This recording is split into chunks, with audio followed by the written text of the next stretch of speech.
點解 BB 成日都唔瞓嘅？BB 通常喺3個月大之前瞓覺時間都冇咩規律，有大約一半嘅瞓覺時間係喺淺睡狀態，所以會容易啲醒。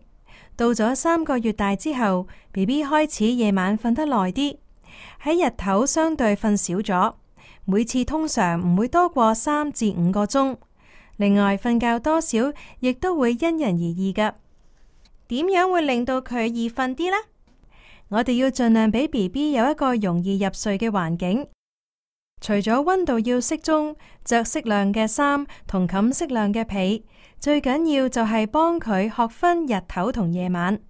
喺日頭醒嘅時候，屋企光線要充足；喺瞓覺或者夜晚嗰陣時，就要將燈光較暗。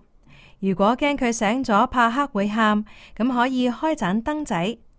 喺日頭 BB 醒嘅時候，盡量多啲同佢玩同傾偈，等佢唔會因為無聊而瞓得太多，令到佢夜晚唔瞓。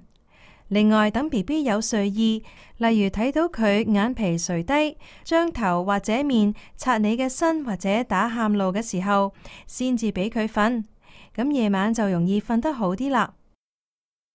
每晚 BB 要抱住佢瞓先得，一放低就醒。點做好啊？如果 BB 習慣咗俾人抱住嚟瞓，你放低佢嗰時，佢要離開你舒服嘅懷抱，就會唔中意噶啦。要改變呢個習慣，可以試下幫佢建立瞓覺嘅常規。你可以喺夜晚同佢食完奶、掃好風、換好片，就放低佢喺床仔，同佢傾偈或者唱下催眠曲，等佢平靜落嚟，慢慢瞓着。咁樣係等佢將日常一啲活動同瞓覺聯繫起嚟。當每次做完呢啲活動之後，盡可能喺 BB 開始眼瞓，就將佢放喺床仔，等佢自己瞓着。到咗2-3個月大左右，你就可以配合佢嘅特性或者生活習慣嚟建立適合佢嘅瞓覺常規㗎喇。